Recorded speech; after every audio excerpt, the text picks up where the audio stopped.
Hello everyone and welcome to another Pyro Gaming video. Harbinger is a new exotic mission that gives the player randomly rolled hawk moons and a quest for an exotic ship. This mission is comparable to something like, say, 0 Hour, only without any kind of timer.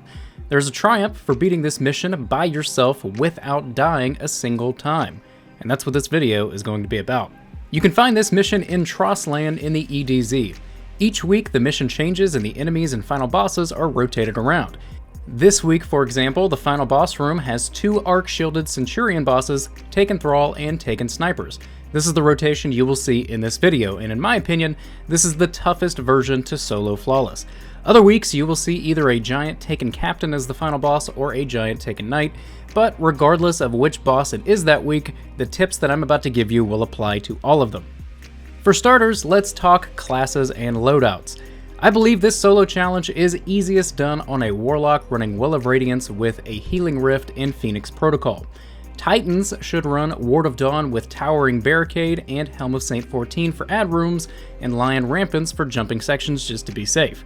Hunters should build around Invis with top or bottom tree tether, and Graviton Forfeit or 6th Coyote for ad rooms, and Stompies for jumping sections. Orpheus Rig would also not be bad for the final boss. For armor, I prefer charged with light mods with Taking Charge, Shield Break Charge, High Energy Fire, Protective Light, and Stacks on Stacks, plus Sniper Ammo and Champion mods. Special Finisher is also great to have. Warmind Cell builds would also work here, but they lock you into using certain weapons, so that's why I'm not a fan. I wanted to use an accessible loadout, so my main weapons were a True Prophecy hand cannon as my main primary, an Adored Sniper Rifle as my main energy weapon, and a Xenophage as my main power weapon. Substitute any hard-hitting solar weapon for Xenophage if you don't have it. I also brought a Kinetic Sniper, a Void and Solar Scout Rifle, an Arc hand cannon, and a Void heavy machine gun for enemy shields. Remember, you can swap primary ammo weapons and still retain ammo. Bring a primary ammo weapon for all 3 shield types because match game is on. Once you arrive at the first enemy encounter, you will have 3 bosses in the main open area. A Taken Wizard with a Void Shield, a Taken Centurion with an Arc Shield, and a Taken Captain with a Solar Shield. You need to take these bosses' health bars down to half, at which point they will become immune and teleport to another location in the area. The ads surrounding that boss will also despawn when the boss leaves. I believe it's best to get all 3 bosses out of this main room before hunting each boss to kill individually. You also need to be aware of snipers in the area. Remember that match game is on and each boss has an elemental shield you'll need to break in order to damage them. This is where the primary ammo, arc, solar, and void weapons come into play. Once all 3 bosses have had their health bars taken down to half and snipers have been cleared in the main section, you can now start searching the side rooms to kill the bosses. They will have their elemental shields back, so be sure and have the appropriate damage type equipped before entering the rooms. Once all 3 bosses are cleared, you can pull up your ghost to see where you need to go next.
And the next room is your first true challenge. Here, there will be 3 waves of enemies.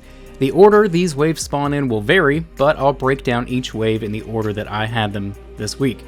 The strats are the same regardless of the order. Wave 1, I had 2 red bar Void Shield Wizards and Taken Thrall. There is no champion the first wave. I started with True Prophecy, Adored Sniper, and a Void Machine Gun for the Wizards, but I killed the Wizards, and as soon as they were dead, I went ahead and swapped to Xenophage to prepare for the next wave. After Wizards, Void is no longer needed. The Thrall are easy enough to avoid, just keep moving around, get up to high places, stuff like that. As you're killing them though, remember that when the last one dies, Wave 2 will spawn. So be sure to run around and gather ammo and change your position if needed. There is also no timer, so you can sit and wait for a super to regen for added security before you start Wave 2. Wave 2 will spawn a champion, and shielded enemies will now be orange bars instead of red. For me, I had Solar, Taken Captains, and Taken Goblins for my second wave. There's a box directly across from where you enter the room that is great for the Captain wave. You can spawn kill the Captain on the right, and only a few Goblins come towards you while you're behind this box. The champion will come to this area, but he usually gets stuck on the geometry, which allows you to just stun him over and over and over. Once the champion is dead, you can come out and start killing the goblins and the other captain. Again, remember that when the last enemy dies, the next wave is going to spawn. So keep one goblin, or whatever wave you have, one trash mob, alive while you gather your ammo and get back into position.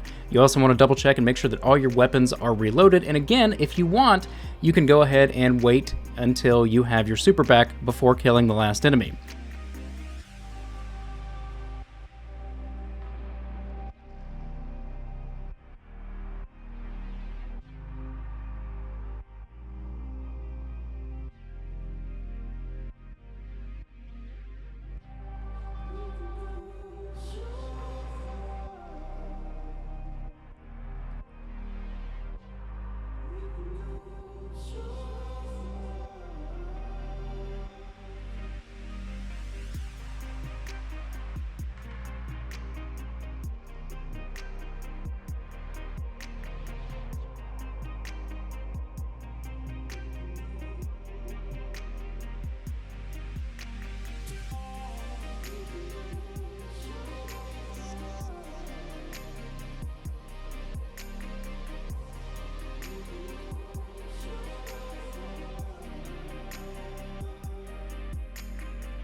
Wave 3 will spawn a mini-boss version of the 2 shielded enemies and 2 champions. My third wave was Arc Centurions.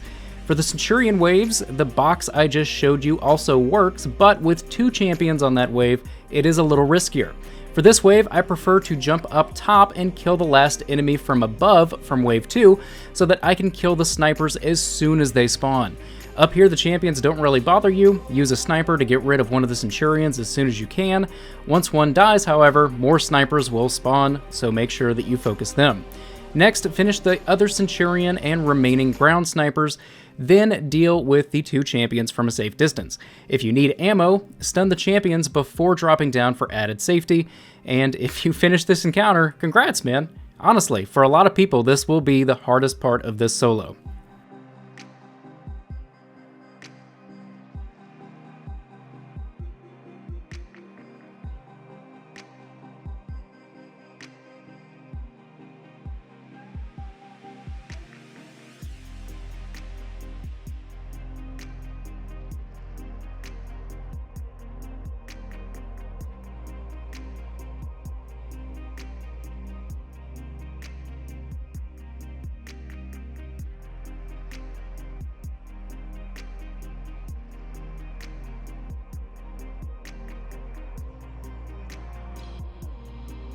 The next portion is a jumping section that changes weekly. Titans, go ahead and toss on your Lion Rampants. Hunters, go ahead and throw on those Stompies. Warlocks, Godspeed. The path I take here might not be the same as when you do it, but remember that in this section you can pull out your Ghost and it will show you a waypoint to follow. You will encounter snipers here as well as a Void Wizard, so be ready to deal with those. Just keep going until you get to the final boss area.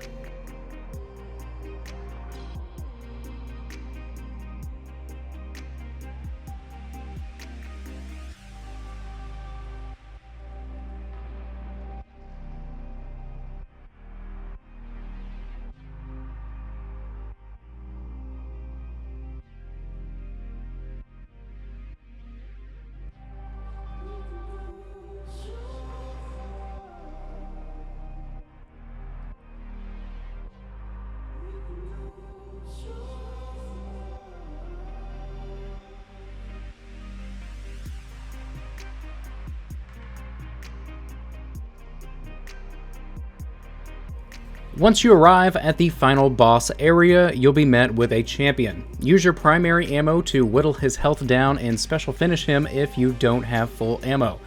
You will want as much special and heavy ammo as possible for the final encounter. The safest strat for the final room, regardless of which boss it is that week, is to hang back and play passive at the entrance right here where we're at. You will want to have a sniper rifle matching the shield type of that week's boss, which in this case was an arc adored sniper rifle to match the two arc shielded Centurion bosses. Xeno is great here because of its range. You can break the Centurion's shield with a sniper from a distance, then swap to Xeno and quickly dump as much ammo into them as you can. As the boss's health gets lower for the Centurions, they move around to different positions within the room. The right Centurion, for example, will go from his original spawn location to the platform just below where he spawns, finally to the very back of the room behind the big rock in mid. You want to focus him and get him to leave to the back of the room as your first priority.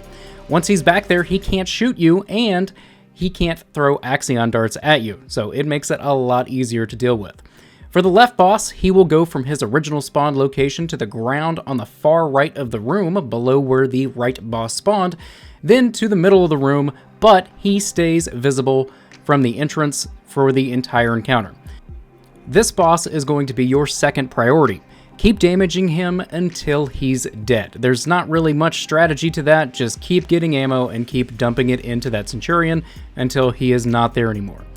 You will have Taken Thrall constantly spawning during this encounter, and they will come all the way to the entrance and try to melee you. They do hurt. These Thrall are your source of ammo. Special finish them to replenish sniper ammo, and hopefully you'll get some heavy bricks as well. You will also have snipers constantly spawning in the cave. Don't worry about killing all of them since they're just going to respawn anyways. What you should do instead is focus snipers specifically based on where the boss is. Your cycles should go something like this. Start by doing as much burst damage to the bosses as you can, starting with the boss on the right. Once adds begin to spawn and come to your area, fall back and deal with them. Throw a grenade, let them burn in it, special finish, whatever you need to do. Push back up front to do more damage to the bosses and kill snipers as needed, depending on the boss location, meaning if you need to be exposed to a sniper in order to damage a boss, then kill that specific sniper. Leave the rest alone. Just always make sure that you're not fully exposed to the snipers while damaging the bosses. Sniper resist mods are great for this room, and you want to repeat this process until the left boss is dead and the right boss is in the cave in the back of the room. Now we have to change up our strategy because from the entrance you cannot see the boss in the back of the room. To finish the last boss, you'll need to leave the entrance, and I found it is best to go into the cave on the right side of the room as it offers covers from the snipers. It does, however, leave you vulnerable to the Thrall, so be sure to use your well, bubble, or tether whenever you get inside the cave. Make sure that you're killing the snipers directly in front of you before running towards the cave, since they can kill you while you're on your way. It'd be horrible to end a run right here. Once in the cave, with your super active, do as much burst damage to the boss as possible. Throw a grenade at the Thrall, but DPS that boss fast. He should be your #1 priority. Once your super is gone, or if you run out of ammo, leave the cave and go back to your starting position at the entrance. The Thrall will overrun you in that cave if you stay without a super. Wait for your super to come back, or farm Thrall for ammo as needed, whatever you need to do, and repeat this process until that final boss back in the back is dead.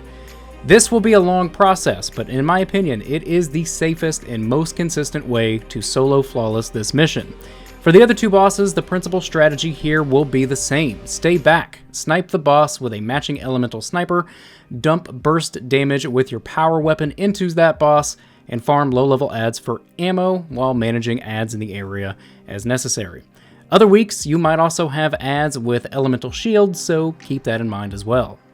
Like I said towards the beginning of the video, I do think that the two Taken Centurion bosses with arc shields are the toughest version of this mission to solo, so if you're able to beat it, congratulations, man. You are in elite company. I would guess that somewhere in the neighborhood of 10% of people would be able to solo flawless this mission.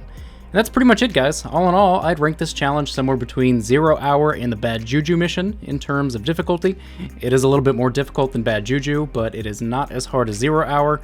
The enemies are tanky and definitely hurt you, but the fact that there is no timer and you can literally just hang back as long as you want, and damage from a distance takes all the pressure off.